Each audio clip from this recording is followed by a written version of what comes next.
Here's a question that sounds simple, but isn't. If a performer claims no supernatural powers, presents himself as an entertainer and then spends every waking moment behaving as though he actually reads thoughts, is he a fraud? I'm talking about a man who was once one of the most famous men in America.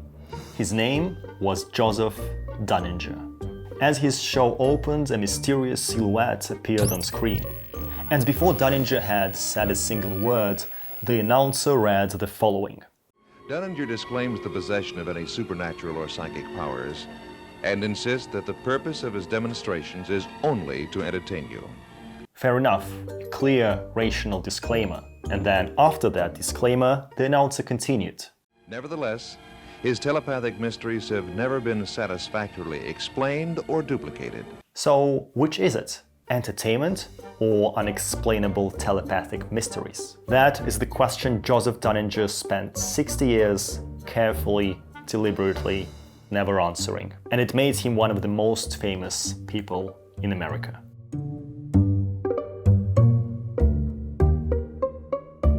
At the height of his career, Dunninger's radio show was frequently the highest-rated program on the entire network. His first month on air generated over 1,000 listener letters. The following month, that number doubled. By 1949, public polls showed a 64% recognition rating nationwide. He was invited to the White House 6 times to read the minds of sitting presidents. He was one of the highest paid entertainers alive. In March 1944, as American soldiers were fighting in the Pacific, Life magazine gave just 5 pages to the war and 8 pages to an article about Dunninger.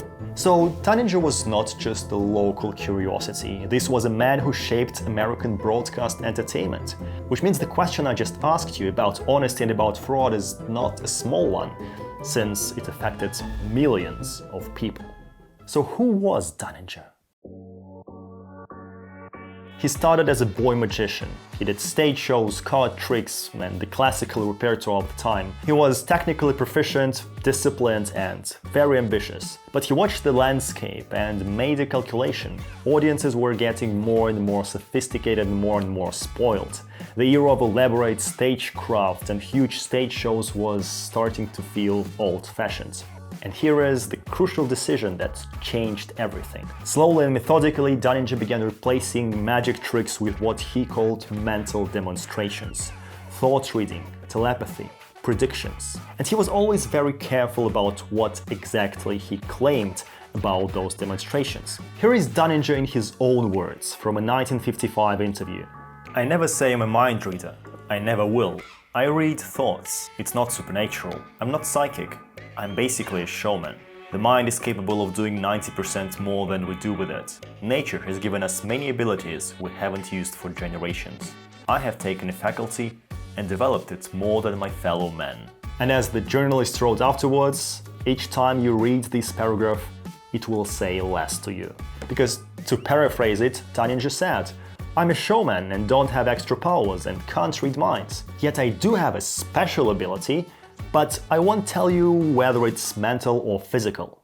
He said he couldn't read minds, but at the same time that he could read thoughts. He claimed that he was just an entertainer, but that he also had telepathic abilities since he was a kid. He said that what he did was not supernatural, but he published a book on telepathy, explaining that most people can develop extrasensory perception if they practice enough. Statements like this create ambiguity. And ambiguity was exactly what Dunninger was creating his whole life. And perhaps the origin of this ambiguity begins not on the stage, but in a childhood bedroom. The writer Maurice Zolotov, in his book, described Dunninger as having erected what he called a Chinese wall between himself and all others. Even people in close personal relationships with Dunninger felt shut out. A man of intense emotions, Zolotov wrote, concealed behind a layer of detachment so thick it blotted out the world from Dunninger's awareness. That is an extraordinary description of a man whose entire career depended on appearing to see into other people's inner lives. His wife Crystal once confessed that even in the years of their greatest intimacy, she rarely knew what Dunninger was actually thinking. And to understand why, you have to go back to his mother.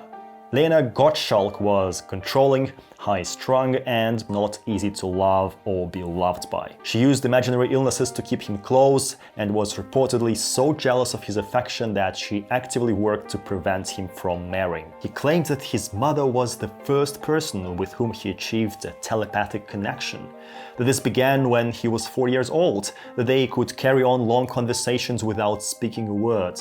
Biographers have suggested something more uncomfortable, that the belief in a telepathic bond was less a gift than a child's coping mechanism.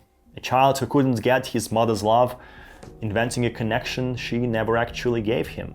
And if that reading is correct, then Dunninger didn't discover telepathy or mind reading. He just needed it to be real, and he spent the rest of his life performing that need in front of millions of people. And yet, as Zolotov wrote, Dunninger's impressive success in show business didn't bring him peace, since there was a price to pay to become world's greatest mental telepathist. And that price was loneliness. A daily life in which one is shut up alone with one's secrets, not daring to share thoughts or feelings with anyone. Thank you. It never makes me nervous to listen to applause. It's always welcome. To get back to you, young lady, you are interested in music, and that is your goal, isn't it? Yes. By the way, you were a cheerleader. You often Yes. speak or think of that. You are? Yes. You go to Lane High School. Yes, Franklin Remarkable, K. isn't it, how Lane. this thing works? Many magicians and mentalists today still admire Dunninger. His commanding personality, his media instinct, his confidence, and all those qualities are genuinely remarkable. And his performances have something undeniably arresting about them. Yet, Dunninger went further than most performers. The performing art, especially magic, lives in a space of deliberate wonder. Audiences willingly suspend disbelief, and performers honor that contract.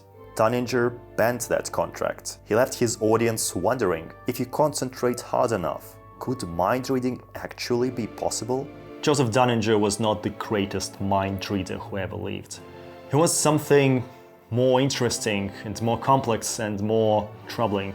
A man who understood that ambiguity, sustained for a long time, becomes mystery. And mystery is what people are craving for and ready to pay for. But it seems there is a very thin line between mystery and deception.